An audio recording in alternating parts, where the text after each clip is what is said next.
어떤 게 효과가 더 좋다 이런 것보다는 이제 각자에게 맞는 것이 있습니다. 그러니까 예를 들어서 같은 경우에는 모두가 효과를 볼 수 있는 것은 아니고요. 한 10명 중에 한 3명꼴로는 실패할 확률이 있습니다. 조카가 초등학교 2학년인데 벌써 안경을 쓰고 있어요. 근데 어린 나이에 안경 쓰는 거는 좀 걱정을 안 해도 될까요? 눈이 안 좋은 어린 친구들이 정말 많죠. 저희 세대까지만 해도 이 정도는 아니었는데 생활 습관이나 환경 요인이 많이 바뀌면서 요즘 어린 친구들은 대부분 시력이 나쁜 것 같아요. 그런데 사실 어린 나이에 근시가 시작되면 더욱 주의하셔야 합니다. 눈에 들어오는 빛이 망막이라고 하는 곳에 상이 맺혀야 하는데 망막보다 앞에 맺히기 때문에 멀리 있는 것이 흐려 보이는 거거든요. 눈의 구조로 보면 대개 눈이 앞뒤로 길어져서 생기는 현상이에요. 그런데 성장기에는 눈도 함께 성장을 하기 때문에 어린 나이부터 근시가 있으면 나중에 더욱 심한 고도근시로 발전할 수 있습니다. 고도근시가 되면은 다른 눈 질환들이 생길 위험이 증가하기 때문에 일찍부터 관리를 해주는 것이 좋아요. 다른 눈 질환이 하면 어떤 것들이 있을까요? 눈 모양이 길어지면은 눈의 벽이 약해져요. 이해하기 쉽게 풍선의 비유를 하면은 풍선을 불면 불수록 크기가 커지면서 벽이 얇아지죠. 쉽게 터질 수 있고, 그러니까 눈이 길게 늘어나면은 눈의 안쪽 벽에 해당하는 망막이 얇아지고 이 망막이 벽에서 떨어져 나올 수 있거든요. 이걸 망막박리라고 하고요. 시력에 위험을 주는 아주 위험한 질환입니다.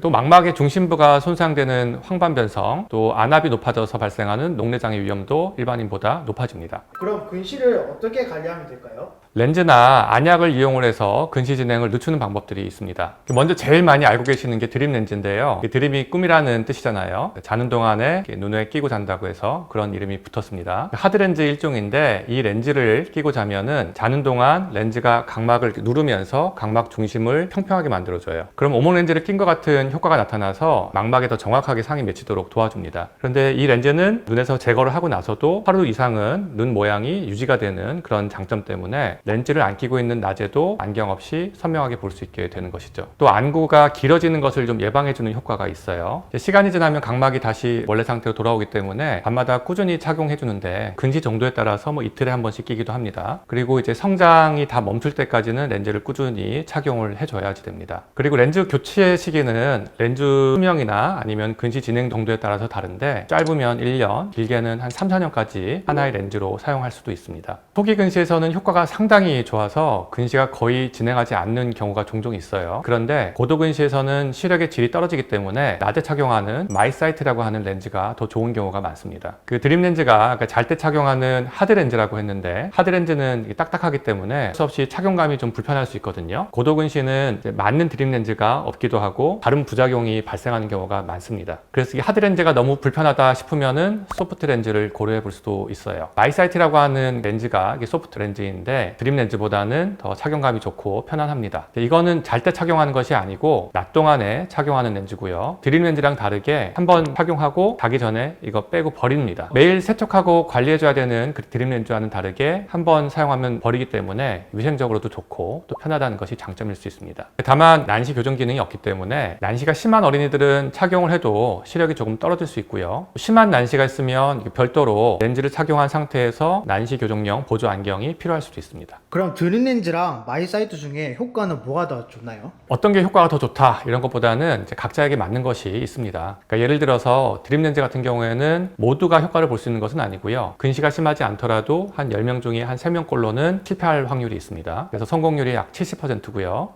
그런 아이들 같은 경우에는 마이사이트가 더 맞을 수가 있고 또 반대로 드림 렌즈가 더 맞는 사람들도 있어요. 마지막으로 안약으로 근시 진행을 억제하는 방법이 있습니다. 바로 마이오가드라고 하는 안약인데요. 성분명이 아트로핀이라고 하는데 이 약물이 근시 진행을 좀 늦추는 데 효과가 있다고 알려지면서 이걸 점안액으로 만들게 된 것이 이제 마이오가드라는 상품명입니다. 그런데 이 아트로핀 농도가 높으면은 근시 억제 효과는 좀 있지만 그만큼 부작용 위험도 큽니다. 부작용이라고 하면은 따가운 증상이나 가까운 거리 시력이 떨어진다거나 내사시, 두통 등이 있고요. 고농도에서는 심장이 빨리 뛰거나 수면장애 또는 근거리 시력이 감소할 수가 있습니다. 물론 예전에 고농도 아트로핀 점안액에 비해서 마이오가드는 저농도입니다. 그래서 비교적 안전하게 나오긴 했지만 눈 상태에 따라서 인공눈물약을 함께 사용해서 희석해서 쓰기도 하고요. 사실 이렇게 물리적으로 각막을 눌러주는 것은 아니다 보니까 각막을 누르는 렌즈에 비해서 근시 억제 효과가 떨어지기는 합니다. 그런데 어린 친구들은 특히 렌즈를 힘들어하는 경우 있잖아요. 그리고 이제 고도 근시는 맞는 렌즈가 없을 수도 있고요. 그럴 때 차선책으로 고려해 볼 수 있는 방법입니다. 그러니까 드림 렌즈를 사용하면서 같이 점안하는 경우 경우도 있고요. 근시를 늦추는 데는 드림 렌즈가 최고라고 생각하시는 건가요? 근시 진행을 늦추는 것 자체에 초점을 둔다면은 저는 드림 렌즈를 추천하기는 합니다. 다만 각자의 장단점이 분명히 있죠. 눈에 맞는 렌즈를 꼭 써야지 되고, 만약에 눈에 안 맞는 드림 렌즈를 낀다면은 효과가 많이 떨어지기도 합니다. 난시만 없다면은 마이사이트도 충분히 좋은 선택이 될 수 있고요. 또 각자의 상황 그리고 눈 상태에 맞게 가장 적절한 곳을 고르시면 될 것 같아요.